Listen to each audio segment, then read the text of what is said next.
Hi, good morning. എല്ലാവർക്കും സുഖമാണെന്ന് കരുതുന്നു. അപ്പോൾ ഒരു ദിവസം അങ്ങ് സ്റ്റാർട്ട് ചെയ്യാണ് കേട്ടോ. രാവിലെ ഇങ്ങനെയിട്ട് വന്ന് ജനലും വാതിലും ഒക്കെ അങ്ങ് തുറന്നിടുവാണേ. വാതിൽ തുറന്ന് നോക്കിയപ്പോൾ ഉണ്ടല്ലോ പൊടിയായിട്ട് മഴ പെയ്യുന്നു. ഇപ്പോഴത്തെ കാലാവസ്ഥ ഭയങ്കര മോശമാണല്ലേ. ചില സമയത്ത് ഭയങ്കര വെയിൽ, ചില സമയത്ത് നല്ല മഴ, ചില സമയത്ത് ഇങ്ങനെ ചാറി മൂടലായിട്ട് നിൽക്കും. ഒന്നും പറയണ്ട കാലാവസ്ഥയുടെ ഒക്കെ കാര്യം. പക്ഷേ മക്കൾ സ്കൂളിൽ പോകാറായപ്പം വെയിൽ വന്നു കേട്ടോ. രാത്രിക്കൊക്കെ നല്ല മഴയുണ്ടായിരുന്നു. അപ്പം അതൊന്നും നമുക്ക് പ്രവചിക്കാൻ പറ്റത്തില്ല. മഴയോ വെയിലോ അങ്ങനെയൊക്കെ മാറി മാറി നിൽക്കും. അപ്പോൾ നമ്മുടെ ദിവസം അങ്ങ് സ്റ്റാർട്ട് ചെയ്യുകയാണ്. മക്കൾക്ക് സ്കൂളുള്ള ദിവസമാണ്. അപ്പോൾ ലഞ്ച് ബോക്സ് കൊടുത്തു വിടണം, രാവിലത്തെ ബ്രേക്ക്ഫാസ്റ്റ് കൊടുത്തു വിടണം. അപ്പോൾ പെട്ടെന്ന് ധൃതി വെച്ചുള്ള പണികളൊക്കെയാണ് കേട്ടോ. അപ്പോൾ ഞാൻ ഇന്ന് വിചാരിച്ചു കുറച്ച് ചിക്കൻ ഫ്രിഡ്ജിലുണ്ടായിരുന്നു. ഇന്നലത്തെ ചിക്കൻ കറിയുടെ ബാക്കി കുറച്ച് ചിക്കൻ ഫ്രിഡ്ജിലെടുത്ത് വെച്ചിട്ടുണ്ടായിരുന്നേ, ഫ്രീസറിൽ. അപ്പോൾ അതൊന്ന് വെള്ളം ഒഴിച്ചിടുകയാണ്. ഞാൻ വിചാരിച്ചു നല്ലൊരു ചിക്കൻ തോരൻ വയ്ക്കാം. കുറച്ച് ദിവസമായിട്ട് ഇങ്ങനെ ഈ ചിക്കൻ്റെ തോരൻ്റെ വീഡിയോസൊക്കെ കാണുന്നു. എങ്കിൽ പിന്നെ നല്ലൊരു തോരൻ വെക്കാമെന്ന് വിചാരിച്ചേ. അങ്ങനത്തെ ചിക്കൻ തോരന് വേണ്ടിയിട്ട് ചിക്കൻ എടുത്ത് ഫ്രീസറിൽ നിന്ന് വെള്ളത്തിലിട്ട് വെച്ചു. പിന്നെ നമ്മൾ മക്കൾക്ക് ചോറ് വെക്കാൻ വേണ്ടിയിട്ടുള്ള അരി ഒന്ന് കുക്കറിലിട്ടിട്ട് അടച്ച് വയ്ക്കുകയാണ് കേട്ടോ. കുക്കറിൽ നിന്ന് ഇങ്ങനെ ഇത് വെള്ളം വെളിയിലോട്ട് പോവാതിരിക്കുക ഒരു സ്പൂൺ ഇട്ടാൽ മതി എന്ന് വിചാരിച്ചിട്ട് അങ്ങനെ സ്പൂണൊക്കെ ഇടുന്നുണ്ട്. പക്ഷെ അതിലൊന്നും കാര്യമില്ല. വെള്ളമൊക്കെ നന്നായിട്ട് എല്ലായിടത്തും തെറിച്ചു. കുറച്ച് വെള്ളം കൂടുതലുണ്ടായിരുന്നു, അതുകൊണ്ടാണെന്ന് തോന്നുന്നു. അങ്ങനെ അരിയൊക്കെ ഇട്ട് അടച്ച് വെച്ചു ചോറ് വേകാൻ വേണ്ടിയിട്ട്. ചിക്കനും ഫ്രീസറിൽ നിന്ന് വെള്ളത്തിലിട്ട് വെച്ചിട്ടുണ്ട്, ഒന്ന് ഐസ് മാറാൻ വേണ്ടി. ഇനിയിപ്പം നമ്മൾ ചാറുകറിയായിട്ട് രസമാണ് വെക്കുന്നത്. അപ്പം മക്കൾക്ക് ഇഷ്ടമാണ് കേട്ടോ രസം. എന്നും മോരും തൈരും ഒക്കെ അല്ലേ, അതുകൊണ്ട് ഇന്ന് ഞാൻ വിചാരിച്ചു ഒരു രസം കൊടുത്തു വിടാമെന്ന്. അങ്ങനെ ഇതാ രസത്തിന് വേണ്ടിയിട്ട് വാളംപുളിയില്ലേ, അതൊന്ന് കുറച്ച് വെള്ളത്തിൽ അങ്ങോട്ട് സോക്ക് ചെയ്ത് വെച്ചിട്ടുണ്ട്. അതൊന്ന് അവിടെ ഇരുന്ന് കുതിരട്ടെ. ആ സമയത്ത് നമുക്ക് ചെറിയ ഉള്ളിയും വെളുത്തുള്ളിയും ഇഞ്ചിയൊക്കെ തൊലിയെല്ലാം കളഞ്ഞ് കഴുകിയെടുക്കാം. അപ്പം രസത്തിന് വേണ്ടുന്ന സാധനങ്ങളൊക്കെ നമുക്ക് റെഡിയാക്കി എടുക്കാം. അപ്പോൾ അതെല്ലാം ഒന്ന് തൊലിയെല്ലാം കളഞ്ഞ് എല്ലാം ഒന്ന് നന്നായിട്ട് കഴുകി വെച്ചിട്ടുണ്ട്. ഇനിയിപ്പം കുറച്ച് സാധനങ്ങളൊക്കെ ചതച്ചെടുക്കാം. എല്ലാവരും ഉണ്ടാക്കുന്നതായിരിക്കും, എങ്കിലും അറിയാത്തവർ ഇതുപോലൊന്ന് വെച്ച് നോക്ക്, നല്ല രസമാണ് കേട്ടോ. ഒരു മിക്സിയുടെ ചെറിയ ജാറിലേക്ക് ചെറിയ ജീരകം കുറച്ചിട്ട് കൊടുത്തു. എരിവിന് ആവശ്യത്തിന് ഉണക്കമുളക് ഒരു 4-5 ഇട്ട് കൊടുത്തു. ഞാൻ കാശ്മീരി ചില്ലിയും സാധാ മുളകും കൂടെ മിക്സ് ചെയ്തിട്ടാണ് ഇട്ടത്. അതാകുമ്പോൾ കുട്ടികൾക്ക് അത് എരിവുണ്ടാവത്തില്ലല്ലോ. പിന്നെ നമ്മൾ പൊളിച്ച് വെച്ചിട്ടുള്ള ഉള്ളിയും ഇഞ്ചിയും വെളുത്തുള്ളിയും കൂടി ഇട്ട് കൊടുത്തിട്ട് ഒന്ന് ചതച്ചെടുത്തുകൊണ്ട് വന്നേ. ഇനിയിപ്പോൾ നമുക്ക് രസം വയ്ക്കാൻ തുടങ്ങാം. ഒരു പാൻ അടുപ്പ് വെച്ച് കൊടുത്തു. പാൻ ചൂടായപ്പോൾ ഓയിൽ ഒഴിച്ച് കൊടുത്തു, വെളിച്ചെണ്ണ ഒഴിച്ച് കൊടുത്തേ. എണ്ണ ചൂടായി കഴിയുമ്പോൾ അതിലേക്ക് കടുകിട്ട് പൊട്ടിക്കാം. കടുക് പൊട്ടി വരുമ്പോഴത്തേനും നമുക്ക് കറിവേപ്പില ഇട്ട് കൊടുക്കണം. പിന്നെ നമ്മൾ ചതച്ച് വെച്ചിട്ടില്ലേ, അതെല്ലാം കൂടി ഇട്ട് കൊടുത്ത് നന്നായിട്ടൊന്ന് മൂപ്പിച്ചെടുക്കാം കേട്ടോ. അപ്പോൾ ഇതാ നമ്മൾ ചതച്ച് വെച്ചതും കൂടെ കറിവേപ്പില ഇട്ട് കൊടുക്കുകയാണ്. എന്നിട്ട് ഇത് നന്നായിട്ട് മൂത്ത് കിട്ടിയിട്ട് വേണം നമുക്കിതിലേക്ക് വേണ്ടുന്ന പൊടികളൊക്കെ ചേർത്ത് കൊടുക്കാനായിട്ട്. പല രീതിയിൽ രസം വയ്ക്കും അല്ലേ. ഞാനിവിടെ പച്ചമുളകിൻ്റെ രസം വയ്ക്കും, അതുപോലെ തക്കാളി രസം വയ്ക്കും, പിന്നെ ഇങ്ങനെ സിമ്പിളായിട്ട് രസം വയ്ക്കും. അങ്ങനെ പല ടൈപ്പ് രസം വയ്ക്കാറുണ്ട്. അപ്പോൾ ഇന്ന് ഭയങ്കര സിമ്പിൾ ആയിട്ട് വയ്ക്കാവുന്ന രസമാണ്, മക്കൾക്ക് ഇഷ്ടമുള്ളൊരു രസം. അപ്പോൾ ഇട്ടതെല്ലാം നന്നായിട്ട് മൂത്ത് വന്നതിന് ശേഷം കുരുമുളക് പൊടിയും കുറച്ച് മഞ്ഞൾപ്പൊടി ഇട്ട് കൊടുത്തു. ഇതൊക്കെ നമ്മുടെ എരിവിന് ആവശ്യത്തിന് അങ്ങ് ചേർത്ത് കൊടുത്താൽ മതി കേട്ടോ. രസത്തിന് സത്യം പറഞ്ഞാൽ ഇച്ചിരി എരിവ് വേണം. അപ്പം മക്കൾക്കായിട്ട് ഞാൻ കുറച്ചാണ് ചേർക്കുന്നത്. പിന്നെ അതിലേക്ക് തക്കാളി ഇട്ട് കൊടുത്തു, ഉപ്പിട്ട് കൊടുത്തു. നമ്മൾ നേരത്തെ മാറ്റി വെച്ചിട്ടുള്ള ആ ഒരു പുളിവെള്ളം ഇല്ലേ, ആ വെള്ളം മാത്രം പുളിയുടെ ഇത് കളഞ്ഞിട്ട് ഒഴിച്ച് കൊടുത്തു. ഞാനൊരു 2 പ്രാവശ്യമെങ്കിലും ഈ പുളി ഒന്ന് കഴുകി വെള്ളം ഒഴിച്ച് കൊടുത്തു കേട്ടോ, എങ്കിലും ഇവൾ കറക്റ്റായിട്ട് പുളി കിട്ടത്തുള്ളൂ. അപ്പോൾ ഇതാ ഞാൻ പിന്നെ കുറേ വെള്ളം കൂടെ ഒഴിച്ച് കൊടുത്ത്. രസത്തിന് പിന്നെ വെള്ളമായിട്ടിരിക്കണമല്ലോ, അപ്പം വെള്ളം പോരാൻ തോന്നി, പിന്നെ കുറച്ച് വെള്ളം കൂടെ ഒഴിച്ച് കൊടുത്തു. ഉപ്പ് പോരാൻ തോന്നിയാൽ ഉപ്പും കൂടി ഇട്ട് കൊടുത്താൽ മതി ഈ സമയത്ത്. എന്നിട്ട് അടച്ച് വെച്ചിട്ട് അങ്ങ് നന്നായിട്ട് അങ്ങ് തിളപ്പിച്ചെടുത്താൽ നമ്മുടെ രസം റെഡിയായി കിട്ടും. രസം റെഡിയാവട്ടെ അവിടെ ഇരുന്ന്. അങ്ങനെ ഇതാ രസം നന്നായിട്ട് തിളച്ച് വന്നിട്ടുണ്ട്. ആ സമയത്ത് ഞാൻ നമ്മുടെ തോരന് വേണ്ടിയിട്ടുള്ള സാധനമൊക്കെ റെഡിയാക്കി എടുക്കുന്നുണ്ട്. പക്ഷേ ഒരു ട്വിസ്റ്റ് ഉണ്ട് കേട്ടോ, അതെന്താണെന്ന് ഞാൻ പറയാം. അങ്ങനെ തക്കാളിയൊക്കെ വെന്ത് രസമൊക്കെ നല്ല പാകത്തിനായിട്ടുണ്ട്. ഇനിയിപ്പോൾ ഇതിലേക്ക് കുറച്ച് മല്ലിയില അരിഞ്ഞും കൂടി ഇട്ട് കൊടുത്ത് അങ്ങ് അടച്ച് മാറ്റി വയ്ക്കാം. മക്കൾ സ്കൂളിൽ പോകാറാകുമ്പോൾ എടുക്കാം. ഇനി നമുക്ക് ചിക്കൻ തോരൻ റെഡിയാക്കി എടുക്കാം.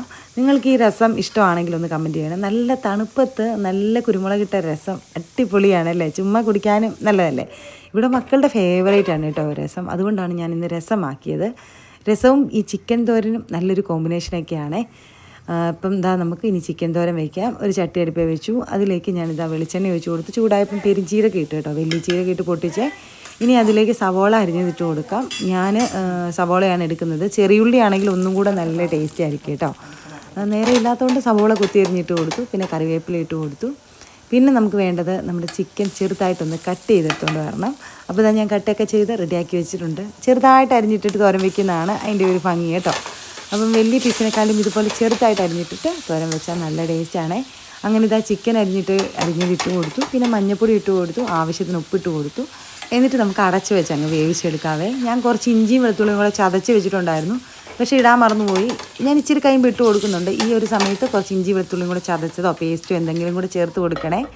അപ്പോൾ ഇതാ ഇനി അടച്ച് വെച്ചിട്ട് അങ്ങ് വേവിക്കാം. പക്ഷേ ഉണ്ടല്ലോ, ഈ ചിക്കൻ തോരൻ സ്കൂളിൽ കൊടുത്തു വിടാമെന്നല്ലേ ഞാൻ നിങ്ങളോട് പറഞ്ഞത്. പക്ഷെ അത് നടക്കത്തില്ല. ഓട്ടോ വരാൻ സമയമായി. അങ്ങനെ സമയമൊക്കെ പോയി. ഈ വീഡിയോ ഷൂട്ട് ചെയ്യുമ്പോൾ ഭയങ്കര ടാസ്ക്കാണ് കേട്ടോ. സമയത്തിന് ഭയങ്കര വിലയാണ്. എന്നാന്ന് വെച്ചാൽ നമ്മൾ അതനുസരിച്ച് സമയം മാനേജ് ചെയ്ത് വേണം വീഡിയോ എടുക്കാൻ. അപ്പം സമയം പോയി. അതുകൊണ്ട് ഞാൻ പിന്നെ അതിൻ്റെ ഇടയ്ക്ക് കുഞ്ഞു മോള് എഴുന്നേറ്റ് വന്നായിരുന്നു രാവിലെ. അവളല്ലെങ്കിൽ താമസിച്ച് എഴുന്നേക്കുന്നതാണ്. പക്ഷേ ഇന്ന് അവൾ നേരത്തെ എഴുന്നേറ്റ് വന്നു. അപ്പോൾ അതൊക്കെ കൊണ്ട് ബഹളം കാരണം ഞാൻ പിന്നെ ചിക്കൻ തോരൻ അവിടെ അങ്ങ് വേവാൻ വേണ്ടി വെച്ചിട്ട് 2 മുട്ട അങ്ങ് പെട്ടെന്ന് കുരുമുളക് പൊടി ഉപ്പ് നോക്കിയിട്ട് അങ്ങ് ചിക്കിയെടുത്തു. അപ്പോൾ ഞാൻ വിചാരിച്ചു രസവും ഈ മുട്ട തോരനും കൂടെ കുഞ്ഞുങ്ങൾക്ക്, മുട്ട ചിക്കിയതും കൂടെ കുഞ്ഞുങ്ങൾക്ക് സ്കൂളിൽ കൊടുത്തു വിടാം. അങ്ങനെ ഇതാ ഞാൻ ചോറൊക്കെ വേവിച്ച് ഊറ്റി വെച്ചിട്ടുണ്ടായിരുന്നു. അങ്ങനെ പെട്ടെന്നൊരു ലഞ്ച് ബോക്സ് പാക്കിംഗ് ആണ്. നല്ല ചൂട് കുത്തരി ചോറ് ഇതാ എടുത്ത് വെച്ചു. പിന്നെ നമ്മുടെ മുട്ട ചിക്കിയത്. അപ്പം അവർക്ക് ചിക്കൻ തോരൻ ഇഷ്ടമായിരുന്നു, ഞാൻ തന്നുവിടാമെന്നൊക്കെ പറഞ്ഞതാണ്. പക്ഷേ രാവിലത്തെ സമയം പോകുന്നതുകൊണ്ട് അവർക്ക് മനസ്സിലായി ഇന്ന് സ്കൂളിൽ പോകാൻ ലേറ്റ് ആവും, ഓട്ടോ ഇപ്പോൾ വരുമെന്ന്. അതുകൊണ്ട് തന്നെ മക്കൾക്ക് ഞാൻ പിന്നെ പെട്ടെന്ന് അങ്ങനെ മുട്ട മതിയെന്ന് പറഞ്ഞു. അങ്ങനെ പിന്നെ അവർക്ക് ഇതാ മുട്ട തോരനുള്ളത്, ആ മുട്ട ചിക്കിയത് 2 ലഞ്ച് ബോക്സിലേക്ക് എടുത്ത് വെച്ചിട്ടുണ്ട്. പിന്നെ നമ്മുടെ നല്ല ചൂട് രസം ഉണ്ടെങ്കിൽ പിന്നെ അവർക്ക് പ്രത്യേകിച്ച് കറിയൊന്നും വേണ്ട. രസം ഭയങ്കര ഇഷ്ടമാണ് കേട്ടോ 2 പേർക്ക് ഇഷ്ടപ്പെട്ട കറികളാണ് രസം, മോര് കാച്ചിയത്, തൈര്, അങ്ങനത്തെ ഐറ്റംസൊക്കെ. അല്ലെങ്കിൽ പിന്നെ മീൻകറിയൊക്കെ. പക്ഷേ സ്കൂളിൽ മീൻകറി ഒന്നും കൊടുത്തു വിടാറില്ല. അതുകൊണ്ട് സ്കൂളിൽ മിക്കവാറും മോര് കാച്ചിയതും തൈരും ഒക്കെ ആയിരിക്കും കൊടുത്തു വിടാറ്. അപ്പോൾ ഇതങ്ങനെ നമ്മുടെ മുട്ട ചിക്കനും ചോറും രസമൊക്കെ എടുത്ത് മോൻ അതിൻ്റെ ഇടയ്ക്ക് എന്നെ സഹായിക്കാൻ വേണ്ടി വരുന്നുണ്ട് കേട്ടോ. അവന് ഭയങ്കര ഉത്തരവാദിത്തമാണ് നേരെ സ്കൂളിൽ പോകണമെന്നൊക്കെ ഉള്ളത്. അതുകൊണ്ട് ഇങ്ങനെ അടുത്ത് വന്ന് നിൽക്കും, പെട്ടെന്ന് ഇങ്ങനെ റെഡി ആക്കിക്കൊണ്ട് പോകാൻ വേണ്ടിയിട്ട്. അങ്ങനെ ലഞ്ചൊക്കെ പാക്ക് ചെയ്ത് മക്കളെ സ്കൂളിൽ പറഞ്ഞു വിട്ടു. പിന്നെ നമ്മളുണ്ടല്ലോ ഇഞ്ചിയും വെളുത്തുള്ളിയും ചതച്ച് ഞാൻ പറഞ്ഞില്ലേ ഇടാൻ മറന്നുപോയെന്ന്. അപ്പോൾ ഇതാ ഞാനിപ്പം ചിക്കൻ വെന്തുകൊണ്ടിരിക്കുന്ന സമയത്ത് തുറന്നിട്ട് അതിൽ നിന്ന് കുറച്ച് ഇഞ്ചിയും വെളുത്തുള്ളിയൊക്കെ ഇട്ടിട്ട് ഒന്ന് അടച്ചു വെച്ച് പിന്നെയും വേവിച്ചെടുക്കുവാണേ. ഇനിയിപ്പോൾ നമുക്കിതിന് വേണ്ടിയിട്ടുള്ള അരപ്പൊന്ന് തയ്യാറാക്കി വയ്ക്കാം. അപ്പോൾ അതാ തേങ്ങ തിരുമിയത് ഞാൻ മിക്സിയുടെ ജാറിലിട്ട് കൊടുത്തു. ഞാൻ ഈ തേങ്ങയുടെ കൊത്തില്ലേ അതൊന്ന് ജസ്റ്റ് ഒന്ന് നന്നായിട്ട് പൊടിച്ചെടുത്തുകൊണ്ട് വരും കേട്ടോ. തിരുമാനൊക്കെ ഭയങ്കര പാടാന്നേ. പിന്നെ അതിലേക്ക് വലിയ ജീരകവും കുരുമുളകും കുറച്ച് മഞ്ഞൾപ്പൊടിയും കൂടി ഇട്ടിട്ട് ഒന്ന് ഒതുക്കിയെടുക്കാം. അപ്പോൾ ഇത്രയേ ഉള്ളൂ ഇതിൻ്റെ തോരൻ്റെ അരപ്പ് കേട്ടോ. അങ്ങനെ നമ്മുടെ ഇനിയിപ്പോൾ ചിക്കനൊക്കെ അവിടെ നിന്ന് വേകട്ടെ, തോരനെ ഉള്ളത് നമുക്ക് മാറ്റി വയ്ക്കാം. ഇനിയിപ്പോൾ രാവിലത്തെ ബ്രേക്ക്ഫാസ്റ്റിൻ്റെ പരിപാടിയൊക്കെ നോക്കാം. മക്കൾക്ക് ഞാൻ ഏത്തപ്പഴം വാട്ടിയിട്ടാണ് കേട്ടോ രാവിലെ കൊടുത്തത്. അപ്പോൾ ഇവിടെ നമുക്ക് പുട്ടുണ്ടാക്കാൻ വേണ്ടി പോവുകയാണ്. അതിനായിട്ട് ഞാനൊരു മിക്സിയുടെ ജാറിലേക്ക് നമ്മുടെ കപ്പളവിനാണെങ്കിൽ 2 കപ്പ് അരിപ്പൊടി ഇട്ട് കൊടുത്തിട്ടുണ്ട്. ഇത് വലിയ 250 ml കപ്പല്ല, അതിൻ്റെ പകുതി കപ്പാണ് കേട്ടോ, അരക്കപ്പാണേ. അതിന് ഒരു 125 ml, അതിനൊരു 2 കപ്പ് അരിപ്പൊടി, 2 കപ്പ് ചോറും ഇട്ട് കൊടുത്തു. ആവശ്യത്തിന് ഉപ്പും കൂടി ഇട്ട് കൊടുത്തിട്ട് നന്നായിട്ടൊന്ന് പൾസ് ചെയ്തെടുത്തുകൊണ്ട് വരും കേട്ടോ, ഒന്ന് പൊടിച്ചെടുത്തുകൊണ്ട് വരും. ഞങ്ങളിവിടെ ഇങ്ങനെയാണ് കേട്ടോ നമ്മൾ പുട്ടുണ്ടാക്കുന്നത്, ചോറിട്ടടിച്ചിട്ടാണ് പുട്ടുണ്ടാക്കുന്നത്. അപ്പോൾ ഇന്നലെ ഇവിടെ വെച്ചത് ഈ ബ്രൗൺ റൈസ് ആയിരുന്നേ. അതുകൊണ്ടാണ് ഇന്നിപ്പം പുട്ടുണ്ടാക്കാനായിട്ട് ആ ഒരു റൈസ് എടുത്തത്. അങ്ങനെ ഇതാ ഞാൻ ഒന്നടിച്ചുകൊണ്ട് വന്നപ്പോഴത്തേക്കിനും എനിക്ക് കുറച്ച് ചോറ് കൂടി പോയ പോലെ തോന്നി. സാധാ കുത്തിരിയിലാണ് ഉണ്ടാക്കുന്നത് പുട്ട്. അപ്പോൾ ഈ ഒരു അളവ് കറക്റ്റ് ആയിരുന്നേ. പക്ഷേ ഈ ഒരു അരിയായപ്പം കുറച്ചുകൂടെ എനിക്ക് തോന്നുന്നു വെള്ളം മയം ഉണ്ടായിരുന്നു, അതുകൊണ്ടാവാം. പിന്നെ ഞാൻ കുറച്ച് അരിപ്പൊടി, ഒരു 2 ടേബിൾ സ്പൂൺ അരിപ്പൊടിയും കൂടി ഇട്ട് ജസ്റ്റ് ഒന്നും കൂടെ പൾസ് ചെയ്തെടുത്തപ്പം നല്ല അടിപൊളി പുട്ടിൻ്റെ മാവ് റെഡിയായിട്ടുണ്ട്. ഇനിയിപ്പോൾ നമുക്കില്ലേ തേങ്ങായും പുട്ടിൻ്റെ മാവും കൂടെ ഇടകലർത്തി അങ്ങോട്ട് പുട്ടുകുറ്റിയിലേക്ക് വയ്ക്കാം. ആ മിക്സിയുടെ ജാറിലിരിക്കുന്ന തേങ്ങ ഒന്ന് പൊടിച്ചെടുത്താണ് കേട്ടോ. തിരുമാലൊന്നും ഇല്ല, ഇതുപോലെ പൂളിയിട്ട് അങ്ങ് പൊടിച്ചെടുക്കുകയാണ്. ഈ പുട്ടിനും ഈ തേങ്ങായും ഒരുപോലെ ഇരിക്കുന്നു. എനിക്കൊന്ന് ബ്രൗൺ റൈസ് കൊണ്ട് പുട്ടടിച്ചുകൊണ്ട് തേങ്ങ ഇങ്ങനെ തിരുമി ചെറുതായിട്ട് ഇങ്ങനെ പൊടിച്ച് വെച്ചേക്കുന്ന പോലെ തോന്നുന്നു കേട്ടോ. ഞാൻ നോക്കുമ്പോൾ 2 ഇടുന്നത് എനിക്ക് ഒരുപോലെയാണ് കാണുന്നത്, തേങ്ങ ഇടുന്നതും അതുപോലെ പുട്ടിൻ്റെ മാവ് ഇടുന്നതും. അങ്ങനെ പുട്ടുകുറ്റിയിലേക്കെല്ലാം സെറ്റാക്കി ആവി കയറ്റാൻ വേണ്ടി വെച്ചു. അതവിടെ ഇരുന്ന് വേവട്ടെ. ഇനി നമുക്ക് കടലക്കറി റെഡിയാക്കി എടുക്കണം കേട്ടോ. അപ്പം പുട്ടൊക്കെ ഇവിടെ ഇരുന്ന് വേവുന്നുണ്ട്. നമ്മുടെ മോൾ എഴുന്നേറ്റ് വന്നിട്ടുണ്ട്. അവൾ ബ്രഷൊക്കെ ചെയ്ത് നല്ല ഫ്രഷായിട്ട് വന്നിട്ടുണ്ട്. ഇനിയിപ്പോൾ അവളെ റെഡിയാക്കി അവൾക്കുള്ള ഏത്തപ്പഴമൊക്കെ വാട്ടി കൊടുക്കണം. അപ്പോൾ ഇതാ ഉമ്മച്ചി അതിൻ്റെ ഇടയ്ക്ക് പുട്ടൊക്കെ ചുട്ടെടുക്കുന്നുണ്ട് കേട്ടോ. അങ്ങനെ ഇതാ നല്ല സോഫ്റ്റായിട്ടുള്ള പുട്ട് റെഡിയായി വരുന്നുണ്ട്. ഓരോരോ കുറ്റിയായിട്ട് വയ്ക്കുന്നുണ്ട്. കടലക്കറി റെഡിയാക്കി എടുക്കണം. കുക്കറിൽ കടല വേവിക്കാൻ വേണ്ടി ഇട്ടിട്ടുണ്ട്. അപ്പോൾ രാവിലെ എല്ലാം കൂടെ റെഡിയാക്കാൻ പറ്റാത്തതുകൊണ്ടാണ് മക്കൾക്ക് പുട്ടും കടലൊക്കെ ഒന്നും ആക്കി കൊടുക്കാത്തത്. പിന്നെ അവർക്ക് അധികം താല്പര്യമില്ല. ഏത്തപ്പഴം വാട്ടിയതൊക്കെ ഉണ്ടെങ്കിൽ മോനൊക്കെ ഭയങ്കര ഇഷ്ടമാണ് കേട്ടോ. അതുകൊണ്ടാണ് അവർക്ക് അതാക്കി കൊടുത്തത്. പിന്നെ രാവിലെ ഈ പറഞ്ഞ വീഡിയോ എടുക്കുന്നതെന്ന് വെപ്രാളത്തിൽ എല്ലാം കൂടെ ചെയ്യാൻ വലിയ പാടാണ് കേട്ടോ. വീഡിയോ എടുക്കാത്ത ദിവസങ്ങളിൽ ഇങ്ങനെ നമ്മുടെ കാര്യങ്ങളൊക്കെ കറക്റ്റായിട്ട് നടന്നു പോകും. പക്ഷേ വീഡിയോ എടുക്കുമ്പം അതും കൂടെ നോക്കണമല്ലോ. അപ്പോൾ ഇതാ നമ്മൾ മോൾക്കുള്ള ഏത്തപ്പഴം നെയ്ക്കകത്ത് വാട്ടിയെടുക്കുകയാണ്. രാവിലത്തെ അവളുടെ ബ്രേക്ക്ഫാസ്റ്റ് ഇതാണ്, മുട്ടയും ഏത്തപ്പഴവും. അങ്ങനെ ഇത് ഏത്തപ്പഴമൊക്കെ നന്നായിട്ട് വാട്ടിയെടുത്തിട്ടുണ്ട്. ഇനി ആ പാനിലേക്ക് തന്നെ മുട്ടയും കൂടെ ഒന്ന് ബുൾസൈ മതി എന്നാൾ പറഞ്ഞു കേട്ടോ. അപ്പോൾ ഇതാ ബുൾസയും കൂടെ ആക്കി കൊടുക്കുകയാണ്. അങ്ങനെ ഇതാ മഞ്ഞക്കറിയൊക്കെ പൊട്ടിപ്പോയി. പക്ഷേ അങ്ങനെ വഴക്കുണ്ടാക്കാറുള്ള പ്രായമൊന്നും ആകാത്തതുകൊണ്ട് രക്ഷപ്പെട്ടു. പിന്നെ അതിലേക്ക് കുറച്ച് ഉപ്പും കുരുമുളക് പൊടിയും കൊണ്ടിട്ട് ഞാൻ ഇച്ചിരി അങ്ങ് വേവിച്ചെടുക്കുക. ഇങ്ങനെ പച്ച ഇതായിട്ട് കൊടുക്കുകയില്ല, കുറച്ച് നേരം ഇട്ടിട്ട് അങ്ങ് വേവിച്ചിട്ട് ഇതാ ഞാൻ എടുക്കുകയാണ്. തിരിച്ചിടാനൊന്നും പാടില്ല, തിരിച്ചിടരുതെന്നൊക്കെയാണ് എൻ്റെ അടുത്ത് ഓർഡർ പറഞ്ഞേക്കുന്നത്. നമ്മുടെ മോനും മോളും ഒക്കെ പറയുന്നത് കേട്ടിട്ട് ഓരോന്നിങ്ങനെ പഠിച്ച് വെക്കുന്നതാണ് കേട്ടോ. അങ്ങനെ ഇതാ അവൾക്കുള്ള ഏത്തപ്പഴവും മുട്ടയൊക്കെ റെഡിയായി. ഇനിയിപ്പോൾ ആൾ തന്നെ ഇരുന്ന് കഴിച്ചോളൂ കേട്ടോ, അതൊന്നും പാടില്ല. അവൾക്ക് തന്നെ ഫുഡ് കഴിക്കാനൊക്കെ ഭയങ്കര ഇഷ്ടമാണ്. ഞാൻ 1 വയസ്സ് തൊട്ടേ അതിങ്ങനെ ശീലിപ്പിച്ച് കൊണ്ടുവന്നു കേട്ടോ, തന്നെ കൈകൊണ്ട് വാരി അങ്ങോട്ട് കഴിക്കാനായിട്ട്. അതുകൊണ്ട് എനിക്ക് പാടില്ല. ചോറും മീനും ഒക്കെ ആണെങ്കിലും അവൾ എല്ലാം തന്നെ ഇരുന്ന് കഴിച്ചോളും. അപ്പം അവളുടെ ഫുഡ് റുട്ടീനൊക്കെ അവൾ തന്നെ നോക്കിക്കോളും. പിന്നെ കഴിക്കാതെ ഇങ്ങനെ മാറിയിരിക്കുമ്പോഴൊക്കെയാണ് ഞാൻ അടുത്ത് പോയിരുന്ന ഓരോന്ന് കഥയും പാട്ടും ഒക്കെ പറഞ്ഞിട്ട് വാരി കൊടുക്കാറുള്ളത്. അപ്പോൾ ഇന്ന് അവൾക്ക് തന്നെ കഴിച്ചോളാം എന്നൊക്കെ പറഞ്ഞ് കഴിക്കുന്നുണ്ട്. അങ്ങനെ അവളുടെ ഇഷ്ടപ്പെട്ട ഏത്തപ്പഴം വാട്ടിയതും മുട്ട പുളിശ്ശയൊക്കെ അവൾ കഴിക്കട്ടെ. ഇനിയിപ്പോൾ നമുക്ക് കിച്ചണിൽ കുറച്ച് ഡ്യൂട്ടീസ് ഉണ്ട്. കടലക്കറി വെക്കണം. ഇപ്പം ഞാൻ അവളോട് പറഞ്ഞു, മോൾ കഴിച്ചോ, ഞാൻ കടലക്കറിയൊക്കെ വെക്കട്ടെ എന്ന്. ഉമ്മ പോയി വീഡിയോ എടുത്തോന്നൊക്കെയാണ് ഞാൻ പറയുന്നത്.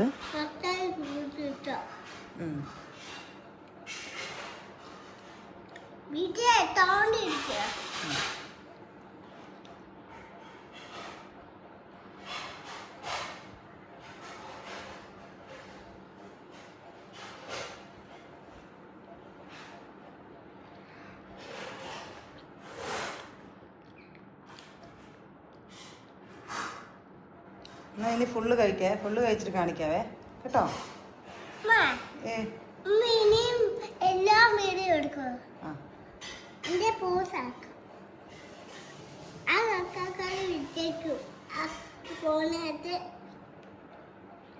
എന്നാ പറഞ്ഞേ പോണ്ടത് എന്നാ കഴിച്ചു.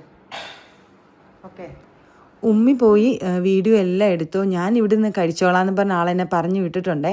അപ്പോൾ ഞാൻ വിചാരിച്ചു പോയി കടലക്കറി വെക്കാം, എനിക്ക് വിശക്കുന്നുണ്ട്, എല്ലാവർക്കും ഫുഡ് കഴിക്കണം. അപ്പോൾ ഇതാ കടലക്കറിക്കുള്ള സബോളയൊക്കെ ഉമ്മച്ചി ഇതാ അടുപ്പിൽ വയറ്റാൻ ഇട്ടിട്ടുണ്ട്. അപ്പോൾ ഇതാ ഞാൻ അതിനുള്ള തേങ്ങ ഒക്കെ അരച്ചെടുക്കുന്നുണ്ട്. തേങ്ങയും വലിയ ജീരകവും കൂടി ഒന്ന് അരച്ചെടുത്തുകൊണ്ട് വരുന്നുണ്ട് കടലക്കറിക്ക്. പച്ചയ്ക്കാണ് അരയ്ക്കുന്നത്, ഇന്ന് വറുത്തൊന്നും അരയ്ക്കുന്നില്ല. പച്ചയ്ക്ക് അരയ്ക്കാനും നല്ല ടേസ്റ്റാണ് കേട്ടോ പുട്ടിന് കഴിക്കാനായിട്ട്. അങ്ങനെ സബോളയൊക്കെ വഴണ്ടി വന്നപ്പോൾ അതിലേക്ക് മസാലപ്പൊടികളൊക്കെ കുറച്ച് ഇട്ട് കൊടുത്തിട്ടുണ്ട്. പിന്നെ കടല അങ്ങിട്ട് കൊടുത്തു. തേങ്ങാക്കൊത്തും ഒക്കെ ഇട്ട് കൊടുക്കണം കേട്ടോ. നമ്മൾ കടൽക്കറി വയ്ക്കുമ്പം ഒരു പ്രത്യേക ടേസ്റ്റാണ് ഈ തേങ്ങാക്കൊത്ത് കടിക്കാൻ കിട്ടുന്നത് അല്ലേ. ഇനിയിപ്പോൾ ഇതാ ഞാൻ തേങ്ങ, പെരുംജീരകവും വലിയ ജീരകവും ഇല്ലേ, അതും കൂടെ കുറച്ച് വെള്ളം ഒഴിച്ച് അരച്ചെടുത്തുകൊണ്ട് വന്നായിരുന്നു. അപ്പോൾ അതുകൂടെ ഒഴിച്ച് കൊടുത്തു. പിന്നെ നമുക്ക് ആവശ്യത്തിനുള്ള വെള്ളവും കൂടെ ഒഴിച്ച് കൊടുത്തിട്ട് നന്നായിട്ട് മിക്സ് ചെയ്തെടുക്കാം. നന്നായിട്ട് തിളച്ച് വന്നാൽ നമ്മുടെ അടിപൊളി കടലക്കറി റെഡി ആയിട്ടുണ്ട്. അപ്പം പുട്ടും കടലക്കറിയും ഇഷ്ടമുള്ളവർ കമൻറ്റ് ചെയ്യാൻ വേണ്ടി മറക്കരുത് കേട്ടോ. കടലക്കറിയുടെ ഒക്കെ ഡീറ്റെയിൽ റെസിപ്പീസൊക്കെ ഞാൻ നേരത്തെ പോസ്റ്റ് ചെയ്തിട്ടുണ്ട് കേട്ടോ, ഈ പുട്ടുണ്ടാക്കുന്നതും കടലക്കറി ഉണ്ടാക്കുന്നതും ഒക്കെ. അതുകൊണ്ടാണ് ഈ കടലക്കറിയുടെ ഡീറ്റെയിൽ വീഡിയോ ഒന്നും എടുക്കാൻ ഞാൻ നിൽക്കാത്തത്. പിന്നെ മോൾക്ക് കഴിക്കാനൊക്കെ കൊടുക്കാൻ പോയതുകൊണ്ട് തന്നെ അത് എടുക്കാനും പറ്റിയില്ല, അതാണ് സത്യം കേട്ടോ. പിന്നെ ലാസ്റ്റ് ഇച്ചിരി പച്ച കറിവേപ്പിലയും കൂടി ഇട്ട്, നമ്മുടെ കറിവേപ്പിലയും കൂടി അല്ല പുട്ടവിടെ എന്തൊക്കെയാണോ പറയുന്നത്, അങ്ങനെ പച്ച കറിവേപ്പിലയും കൂടി ഇട്ട് നമ്മുടെ കടലക്കറി സെറ്റായിട്ടുണ്ട്. പിന്നെ ഇതാ ചൂട് പുട്ടും നല്ല ചൂട് കടലക്കറിയും കൂടി എടുത്ത് കഴിക്കാൻ വേണ്ടി പോവാണേ. അപ്പോൾ ഇതാ മോള് കഴിച്ചിട്ട് അവിടെ നിൽപ്പുണ്ട്. 3-4 ഏത്തപ്പഴം അതിൻ്റെ അത് ബാക്കി ഉണ്ടായിരുന്നു. അപ്പോൾ ഞാൻ ചോദിച്ചു മോള് കഴിക്കാവോ, എനിക്ക് വേണ്ട പുട്ട് മതി എന്നൊക്കെ പറഞ്ഞു. ചുമ്മാതാണ് കേട്ടോ, അവൾക്ക് വയറൊക്കെ നിറഞ്ഞു. പിന്നെ പുട്ട് എൻ്റെ കൂടെ ഇരുന്ന് വലിയ ആൾ കളിച്ച് കഴിക്കാമെന്നൊക്കെ പറഞ്ഞിട്ട് എടുത്തു. പക്ഷെ അവൾ കഴിച്ചൊന്നുമില്ല കേട്ടോ. ആരുടെ പടമാണ് കാണുന്നത്? ആരുടെ?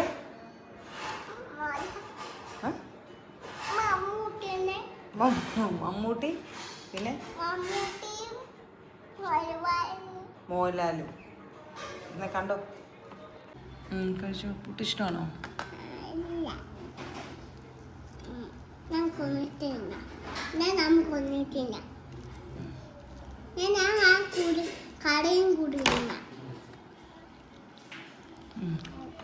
കഴിച്ചു.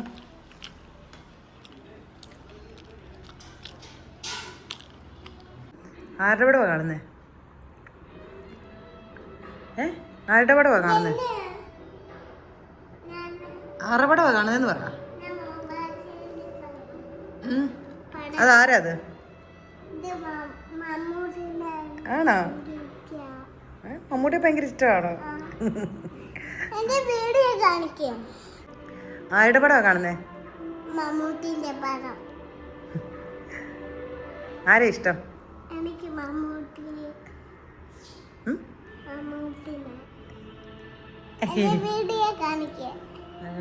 അതേ മമ്മൂട്ടിയുടെ വീഡിയോ കണ്ടോ?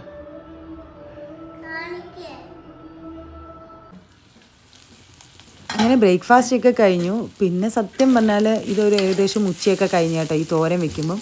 കാരണം ഒരു ചെറിയ വയ്യായികയൊക്കെ ആയിട്ട് ഡോക്ടറെ അടുത്തൊക്കെ പോയേക്കുമായിരുന്നു. പിന്നെ അതെല്ലാം കഴിഞ്ഞിട്ട് വന്നിട്ടാണ് വെക്കുന്നത്. അപ്പോൾ ഞാൻ തേങ്ങ നമ്മൾ നേരത്തെ റെഡിയാക്കി വെച്ചില്ല, അതെടുത്ത് ഫ്രീസറിലേക്ക് വെച്ചായിരുന്നു. അതാണ് കുറച്ച് കട്ടിയായിട്ടിരിക്കുന്നത്. അപ്പം അങ്ങനെ ഇതൊരു യാത്രയൊക്കെ കഴിഞ്ഞ് വന്നിട്ട് കുറച്ച് ബുദ്ധിമുട്ടൊക്കെ ആയിരുന്നേ. ഒരു വയറിനൊരു ഗ്യാസിൻ്റെ പ്രോബ്ലവും എന്തൊക്കെയോ പ്രശ്നങ്ങളായിരുന്നു. കുറച്ച് ദൂരം ഒരു യാത്രയുണ്ടായിരുന്നു, അതൊക്കെ കഴിഞ്ഞ് വന്നിട്ട്.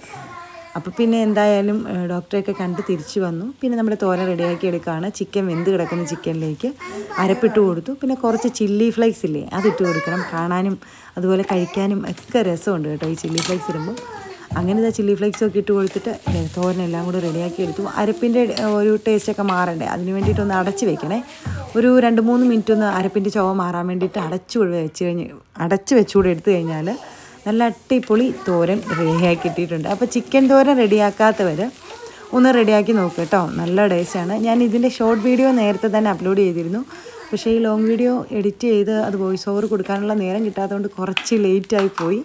അപ്പോൾ ആ വീഡിയോ കണ്ടവർ അത് നോക്കി ചെയ്തിട്ടുണ്ടാവുമെന്ന് പ്രതീക്ഷിക്കുന്നു. ഇല്ലെങ്കിൽ ഒന്ന് ചെയ്ത് നോക്ക്, നല്ല ടേസ്റ്റ് ഉണ്ട് കേട്ടോ. നമ്മൾ സാധാരണ കഴിക്കുന്ന തോരനിൽ നിന്നൊക്കെ ഒരു വ്യത്യസ്ത രുചി. നമ്മുടെ ഈ ഒരു എന്താ പറയുന്നത്, ഒരു കൂന്തലൊക്കെ ഇല്ലേ, കണവ, അതൊക്കെ ഈ തോരൻ വെച്ച ഒരു രുചിയാണ് ഈ ചിക്കൻ തോരൻ വെച്ചിട്ട് തോന്നിയത്. ഫസ്റ്റ് ടൈമാണ് കേട്ടോ ചിക്കൻ തോരൻ വെക്കുന്നത്.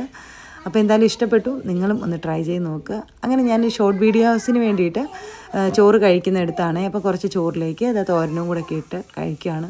അപ്പോൾ എൻ്റെ ലഞ്ച് ഇവിടെ കഴിഞ്ഞു. പക്ഷേ നമുക്കിനി മീൻ കിട്ടിയിട്ടുണ്ടായിരുന്നു. നമ്മൾ പോയിട്ട് വന്ന വഴിക്ക് കുറച്ച് കരിമീൻ മേടിച്ചിട്ട് വന്നിട്ടുണ്ടായിരുന്നു കേട്ടോ. ഇനിയിപ്പോൾ അതൊക്കെ റെഡിയാക്കി എടുക്കണം, കറി വയ്ക്കണം, അതുപോലെ പൊരിക്കുകയൊക്കെ ചെയ്യണം. എന്നിട്ട് നമുക്ക് ബാക്കി എല്ലാവർക്കും കൂടെ ലഞ്ച് കൊടുക്കാം. അങ്ങനെ ഞാനൊന്ന് വീഡിയോ ഫിനിഷാക്കാൻ വേണ്ടിയിട്ട് കറക്റ്റായിട്ട് പെട്ടെന്ന് ആ ഒരു കുറച്ച് ചോറും ഈ ഒരു തോരനും ഒക്കെ എടുത്തിട്ട് ഒന്ന് ഉണ്ടു. പക്ഷേ എനിക്ക് വേറെ നിറഞ്ഞു, ഞാൻ പിന്നെ കഴിച്ചില്ല കേട്ടോ. അങ്ങനെ ഇത് ഉമ്മച്ചി മീനൊക്കെ ക്ലീൻ ചെയ്തെടുക്കുന്നുണ്ടായിരുന്നു. വെട്ടിക്കൊണ്ട് വന്ന മീനാണ്. പിന്നെ അതെല്ലാം കൂടെ കഴുകിയെടുത്തു. ഇനിയിപ്പോൾ അത് പകുതി വറക്കാനും പകുതി കറി വെക്കാൻ വേണ്ടിയിട്ട് എടുക്കുവാണേ. അങ്ങനെ ഇതാ കരിമീനെല്ലാം റെഡിയാക്കി എടുത്തു. ചെറുതാണ് കേട്ടോ, വലുതല്ല, ചെറിയ മീനാണേ.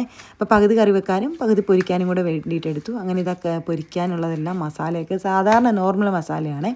മുളക് പൊടിയും മഞ്ഞൾപ്പൊടിയും കുരുമുളക് പൊടിയും പെരിഞ്ചീരകവും ഇഞ്ചി വെളുത്തുള്ളി പേസ്റ്റും പിന്നെ വിനാഗിരിയോ നാരങ്ങാനീരോ അതെന്തെങ്കിലും ചേർത്തും കൂടെ കൊടുക്കണം മീൻ പൊരിക്കാൻ നേരം.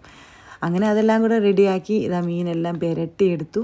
പിന്നെ ഇത് ഫ്രിഡ്ജിലേക്ക് വെച്ച് കുറച്ച് നേരം മസാല പിടിക്കാം. അതിനുശേഷം നമ്മളിതാ മീനൊക്കെ പൊരിച്ചു. ചോറുണ്ട് കേട്ടോ, രസവും മീൻ പൊരിച്ചതും ചിക്കൻ തോരനും കൂട്ടി ഉച്ചയ്ക്കുണ്ട്. പിന്നെ വൈകുന്നേരത്തേന് മീൻ കറി വെച്ച് മീൻ തേങ്ങ അരച്ച കറി ഇത് അവിടെ അപ്പുറത്ത് റെഡി ആവുന്നുണ്ട്. അതിപ്പോൾ വൈകുന്നേരം എടുക്കാമെന്ന് വിചാരിച്ചു. ഉച്ചയ്ക്ക് രസവും അതുപോലെ മീൻ പൊരിച്ചതും തോരനൊക്കെ ചുറ്റും എല്ലാവരും കഴിച്ചു. അപ്പോൾ നമ്മുടെ കുക്കിംഗ് റെസിപ്പീസും വിശേഷങ്ങളും ഒക്കെ ഇന്നത്തെ ഇത്രയേ ഉള്ളൂ. ഇനി പുതിയ വീഡിയോസൊക്കെ ആയിട്ട് വീണ്ടും വരാം കേട്ടോ. അപ്പം നമ്മുടെ ചാനൽ ഇഷ്ടമാണെങ്കിൽ ലൈക്ക് ചെയ്യാനും കമൻറ്റ് ചെയ്യാനും സബ്സ്ക്രൈബ് ചെയ്യാനൊന്നും മറക്കല്ലേ. പുതിയ വീഡിയോസായിട്ട് ഇനിയും കാണാം. Okay, by.